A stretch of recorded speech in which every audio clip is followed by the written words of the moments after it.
মুফতি আমির হামজা বাংলাদেশের একটি icon, Islamic scholar.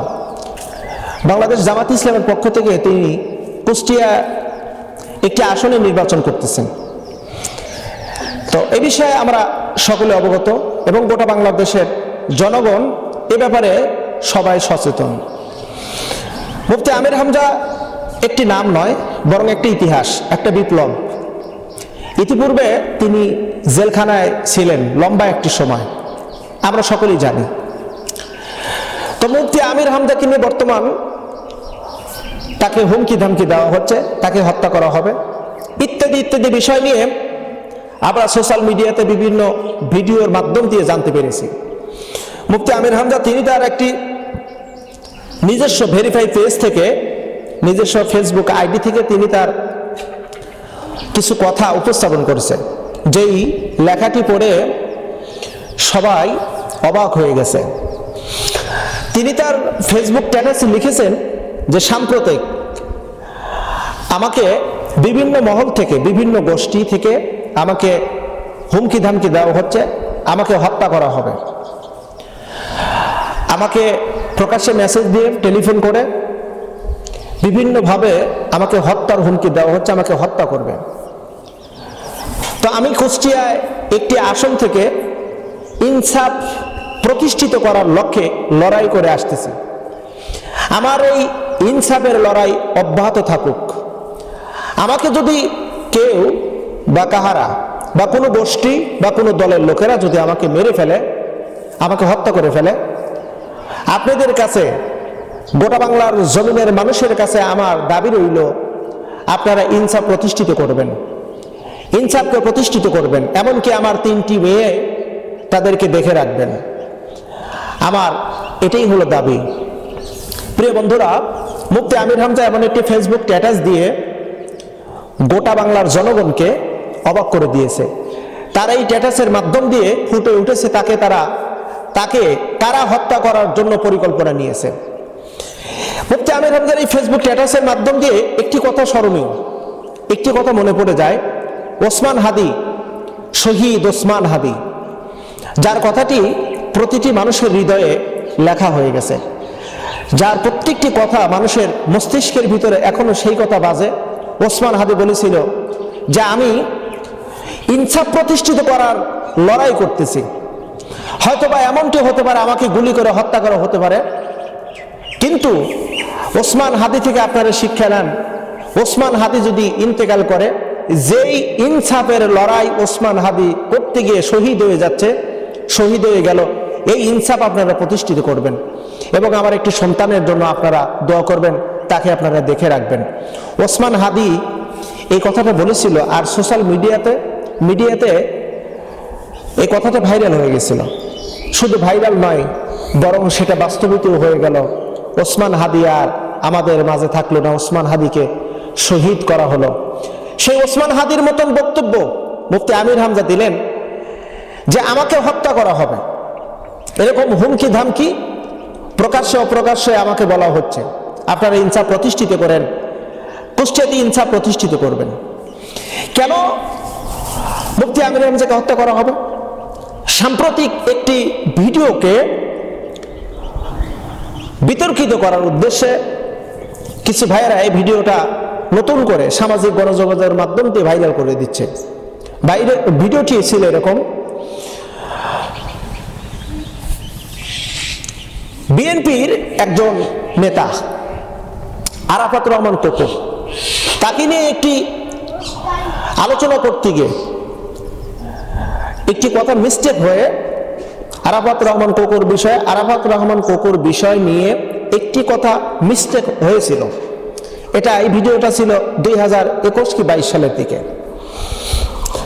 সেই সময় মুফতি আমির হামজা ক্ষমা চেয়েছিলেন যে আমার একটি কথা মিস্টেক হয়ে গেছে, এর জন্য আমি জাতির কাছে ক্ষমা চাই। এই কথাটা তিনি তখন বারবার উপস্থাপন করেছিলেন।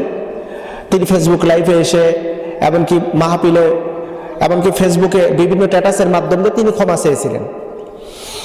সেই ভিডিওটাকে এখন সামনে এনে উপস্থাপন করা হচ্ছে মুফতি আমির হামজা নাকি আরাফাত রহমান কোকোকে নিয়ে তিনি ব্যঙ্গ বিতর্ক করে এরকম একটা মারাত্মক কথা বলেছেন। এই জন্য মুফতি আমির হামজার বিরুদ্ধে অলরেডি কিছু ভাইয়েরা না বুঝে না জেনে সমালোচনা শুরু করছে। এমনকি পাবনাতে মুফতি আমির হামজার একটা ছবি ব্যানার করে আগুন প্রজ্বলিত করে বিক্ষোভ করেছে এবং মুফতি আমির হামজাকে নিয়ে অশালীন কথাবার্তা বলতেছে। আমি নাম না বলি, পাবনার এক ব্যক্তি সেও মুফতি আমির হামজাকে প্রকাশ্যে মিডিয়াতে এসে সরাসরি হত্যার হুমকি দিচ্ছে।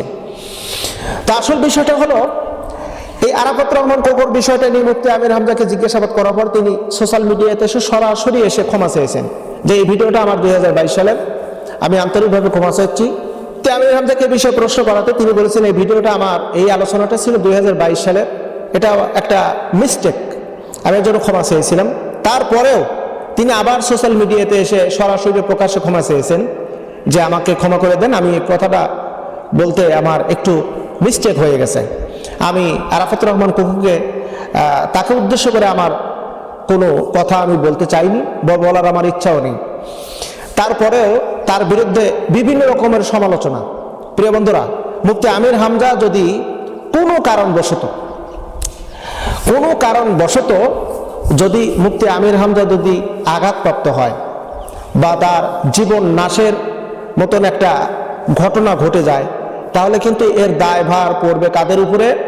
যারা মুফতি আমির হামজাকে হত্যার হুমকি দিয়েছে, যারা ফেসবুক স্ট্যাটাসের মাধ্যম দিয়া, ভিডিও বার্তার মাধ্যম দিয়া, টেলিফোনের মাধ্যম দিয়া, এমনকি মেসেঞ্জারে ইনবক্সের মাধ্যম দিয়ে, যেভাবেই হোক মুফতি আমির হামজাকে যারা আক্রমণাত্মক কথা বলছে তারাই কিন্তু এর দায়ভার গ্রহণ করবে, তাদের উপর দায়ভারটা চলে যাবে। মূল বিষয়টা হলো এই হত্যার রাজনীতি বাংলার জমিনে আর হতে দেওয়া যাবে না। আমরা বিনয়ের সাথে একটি কথা বলি, যারা চাঁদাবাজি করেছে, যারা সন্ত্রাসী কর্মকাণ্ড করেছে, যারা দখলবাজি করেছে, এমনকি নিজের দলের কর্মীদেরকে যারা হত্যা করেছে, তারা যদি নতুন করে এই দেশটার দায়িত্ব পায়, তারা যদি সরকার গঠন করে, তাহলে দেশের ভিতরে হবে অরাজকতা, মব সৃষ্টি হয়ে যাবে। কে কাকে ধরে মারবে, কে কাকে খুন করবে, তার কোনো হিসাব নিকাশ থাকবে না।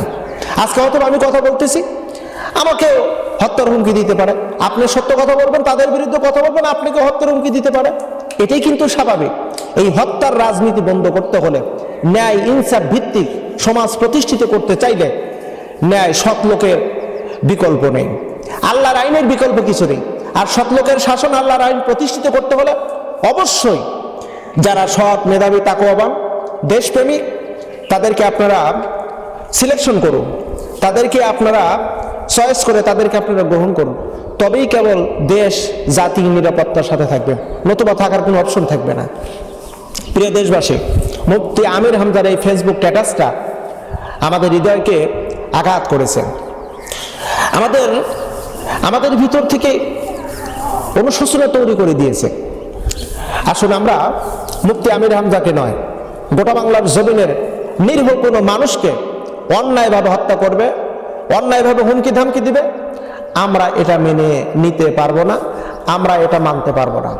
তবে একটা স্লোগান আসুন, স্লোগানটা হলো একটাই, সৎ লোকের শাসন চাই, আল্লাহর আইন চাই। সৎ লোকের শাসন চাই, আল্লাহর আইন চাই।